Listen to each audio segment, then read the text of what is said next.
Durante um longo período de tempo, a prata estava basicamente esquecida pelo mercado. Então, o ouro ele avançava, chamava atenção, quebrava máximas históricas, atraía esse fluxo institucional de alguns bancos centrais e a prata parecia presa a alguma coisa. Isso fez com que muitos investidores não focassem nela como investimento. Mas esse comportamento ele está começando a mudar de uma forma mais clara.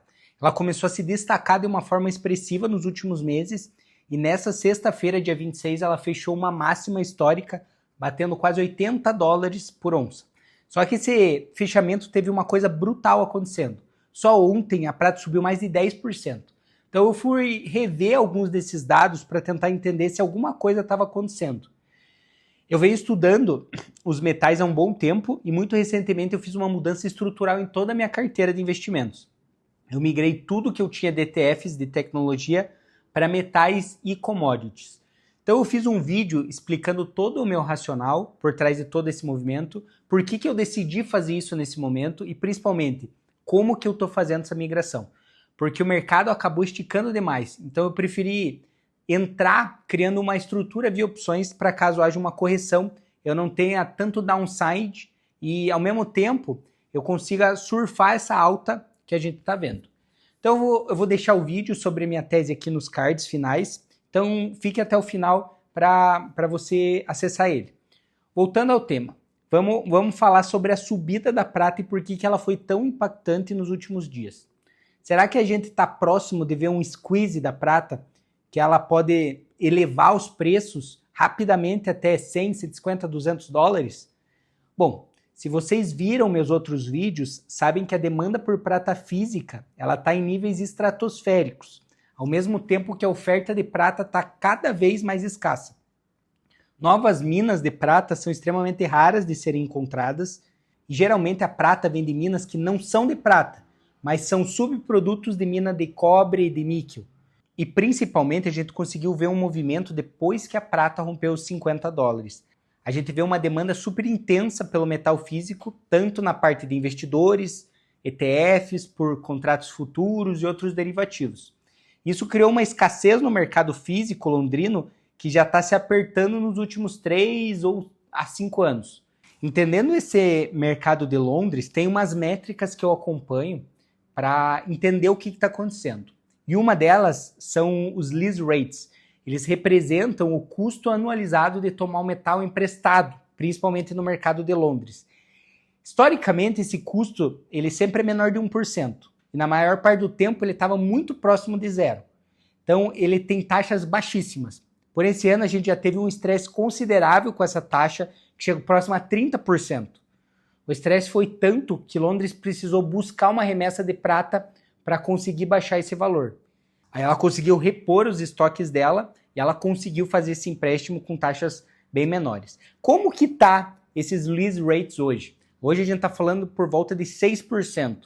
Os níveis eles não estão tão estressados como os 30%, mas se a gente for comparar com a curva histórica, estão muito acima do normal. E quando esses custos sobem de forma relevante, o que o mercado está dizendo? Ele está dizendo uma coisa muito simples, que a prata física ela não está sobrando. Está difícil de conseguir metal disponível para entrega. E para mim isso é um dos sinais claros que a gente pode estar próximo de uma disparada de preço. Então, na minha visão, se a gente for analisar por esse fator, não seria o fator determinante da gente ter tido essa alta tão expressiva na sexta. Beleza, agora vamos a um outro fator, que teve uma coisa que me chamou muita atenção, que foram os spreads dos mercados. Durante o Natal, as bolsas aqui do Ocidente, elas não abrem. Porém, na China, há negociação normal. Como só lá estava funcionando, a gente teve alguns fatores que influenciaram na minha visão, né? Primeiro, os finais de ano, entre Natal e Ano Novo, a gente sabe que a liquidez do mercado é muito baixa. Isso dá uma vantagem para quem quer pressionar o preço para um lado específico. Mas as diferenças entre a bolsa da COMEX, que é a bolsa americana que negocia prata por contratos futuros, e a bolsa de Xangai, que negocia prata à vista, né, prata física, a diferença delas chegou a níveis inimagináveis. Geralmente o spread entre essas duas bolsas é 10 centavos, 20 centavos. Em alguns momentos esse ano a gente chegou a $1, $2 e já é uma diferença bem considerável. Mas, quando a Bolsa Americana abriu na sexta-feira, a diferença era de 8 dólares. E o que acontece? Essa condição que o mercado à vista de uma commodity é maior que o preço futuro, a gente chama de curva de backwardation. Isso é um sinal que a demanda é muito grande pelo produto e a oferta está escassa. E as últimas vezes que a gente viu backwardations tão grandes foi só nos anos 80. Isso falando da prata, né? E a última métrica que eu fui olhar é uma coisa que eu venho procurando informações e cada vez mais essa minha tese se mostra válida, que é que as empresas estão hedgeando suas posições de prata futura. E o que isso significa? Muitas das minas não estão fazendo contratos muito longos com as empresas, porque elas sabem da escassez de prata no mundo atual. Então, geralmente, o que ela realiza são contratos curtos. Isso para uma empresa que usa prata para sua produção é horrível, porque pense, você ser uma empresa que um dos seus componentes do seu produto é prata. Então, vamos dizer que você produz painéis solares. Você precisa garantir que você vai receber prata para que a tua indústria não pare. Então, o que você mais quer é fazer um contrato com uma mineradora que te abasteça na quantidade que você desejar. Só que se essas mineradoras não estão mais dando essa previsibilidade para as indústrias, as empresas elas necessitam hedgear essa posição, simplesmente por questão de custos. Porque pense comigo, se a prata custa 5% do custo do teu produto, e atualmente ela está 50 dólares a onça, isso quer dizer que se ela for para 100 dólares a onça, possivelmente a prata vai corresponder próximo de 9 a 10% do custo do teu produto. Só que em escalas gigantescas, isso gera um rombo enorme nas empresas.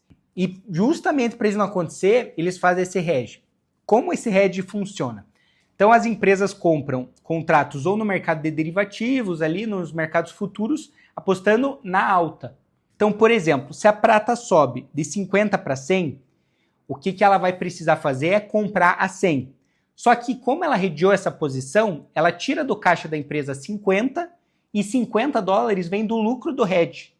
E no final das contas, ela continua gastando do caixa da empresa só 5% da produção, ou seja, os 50 dólares. E por que esse hedge é tão bom e tão usado na minha visão? Porque se o preço da prata cai, a empresa ela gastou um pouco em proteção, mas ela consegue comprar prata no mercado à vista a um preço menor. E se a prata sobe, tudo bem. Então a prata cair, ok, e se a prata sobe, ok também. Só que se empresas gigantes elas começarem a usar esse artifício, pela falta de prata que tem no sistema, a gente pode começar a ver a volatilidade da prata subir muito. Então, para mim, os lease rates estando um pouco mais caros, a corrida por prata física na China, causando esse backwardation. E esse movimento de hedge das empresas fez com que a prata começasse a ter esse movimento na sexta-feira. Assim, eu vi alguns vídeos americanos falando de uma possível liquidação dos bancos, mas assim, não acreditem nisso, pelo menos não ainda. Nenhum banco deixaria uma posição possível de ser liquidada com uma alta de 10% num dia. Eu acho que isso mais é uma conspiração para ganhar clique do que uma realidade em si. Mas por que as pessoas falam isso? Porque realmente os bancos estão vendidos em prata, eles estão vendidos nessa posição. E cada dólar que a prata sobe, são milhões de dólares de prejuízo no balanço desses bancos. A gente vai precisar ver qual que vai ser a reação deles nas próximas semanas com essa alta de sexta. Bom, mas resumindo, tudo isso se conecta a um problema muito maior e mais profundo, que é a redução contínua dos estoques de prata que já estão acima do solo. Então, ao longo dos últimos anos, os volumes armazenados nos principais centros, que nem eu falei no de Londres, principalmente, eles vêm diminuindo demais. E a gente também tem vários investidores estocando prata física e um volume estratosférico também dentro de ETFs, com volumes aí de 500, 550 milhões de onças de apenas um ETF. Então, o que acontece? A gente está num cenário de um déficit estrutural de prata que já dura vários anos e ele tende a durar nos próximos também. A gente está consumindo muito mais prata que produz. Só que, dito tudo isso, o mundo dos investimentos está começando a olhar de uma forma diferente agora para os metais, e principalmente para a prata. E para mim o índice mais chocante que mudou totalmente minha cabeça em relação à prata é a relação oferta de prata física com prata de papel. Tem uma estimativa que dizem que tem cerca de 360 onças de contratos de prata, incluindo aqui ETFs, futuros, derivativos, para cada 1 onça de prata física. Isso, para mim, só vai ser ajustado se tiver um short squeeze bem acentuado. Porém, quando isso vai acontecer, a gente não sabe. Eu tenho posições tanto em ETFs de prata, quanto em derivativos para 2027, esperando esse evento acontecer. E para mim, quando ele acontecer, há uma possibilidade de chegar a números próximos de $200 por onça rapidamente no preço da prata. E eu acredito nisso principalmente porque tem essas posições vendidas desses swap dealers, que são os bancos que fazem esses swaps de negociação via mesa dos metais. Então, tem uma estimativa que a posição desses dealers chega próximo a 300 milhões de onças de prata, ou seja, 1/3 da produção anual do metal. Só que, como os bancos têm uma margem gigantesca, a maior parte dessas posições ela é descoberta. Então a gente precisa entender até onde os bancos vão aguentar essa ronca. Qual que é o número mágico que vai precisar aparecer para eles começarem a ficar preocupados, desconfortáveis. Eu acho que eles já estão nos $80. Mas será que nos 100, $150 eles vão começar a ficar bem nervosos? E para eles se desfazer dessas posições, eles precisam comprar. Isso acelera ainda mais a subida de preço. Bom, enfim, na minha visão, eles estão em uma posição extremamente desconfortável nesse momento, que só vai fazer com que a prata se valorize cada vez mais. Essa posição vendida dos bancos foi construída durante décadas. Então, não são posições fáceis de vender. E outro agravante é que a prata ela vem ganhando espaço na carteira de vários investidores pequenos também. E isso ajuda ainda mais nessa pressão compradora para o produto. Em um mundo com ativos supervalorizados e esticados, como a gente está, na minha visão, as bolsas americanas, os fundamentos da prata, eles mostram para mim que esse crash do mundo financeiro que a gente está esperando, as chances da prata cair mais que esses ativos são minúsculas. Bom, eu falei então um pouco sobre a minha tese de prata para você entender um pouco melhor por que eu fiz esse movimento de migração. E eu vou deixar aqui o link para vocês no final do vídeo sobre a minha tese base sobre os metais. E só lembrando também que caso você queira conversar comigo para ajudar você a olhar suas posições, a fazer proteção estrutural da tua carteira ou a rentabilizar a tua renda fixa, eu deixei um formulário aqui embaixo. Preenche ele é super rápido e eu entro em contato com você para a gente conversar. Bom, enfim, um abraço. Lembre de clicar no vídeo que eu deixei aqui para vocês verem um pouco melhor sobre minhas teses e até mais.